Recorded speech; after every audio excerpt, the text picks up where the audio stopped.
দেশে চলমান আন্দোলন ও ছাত্রদের দাবি নিয়ে সেই শুরু থেকেই সরব ছিলেন দেশের জনপ্রিয় নির্মাতা মোস্তফা সরোয়ার ফারুকী। সামাজিক যোগাযোগ মাধ্যমে প্রতিনিয়ত বিভিন্ন পোস্টে শিক্ষার্থীদের পাশে দাঁড়িয়ে সংহতি জানিয়েছেন তিনি। তারই ধারাবাহিকতায় এবার আন্দোলন নিয়ে রোববার সকালে সামাজিক মাধ্যমে কথা বলেন ফারুকী। সেখানে তিনি রাজপথে নামা শিক্ষার্থী তথা তরুণ সমাজকে প্রশংসা করলেন, জাগালেন উৎসাহ।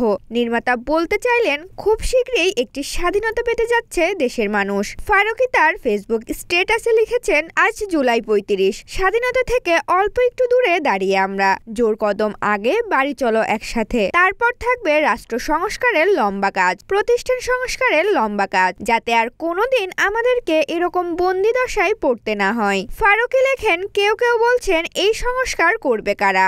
আপনি করবেন, আমরা, আপনারা সবাই করব।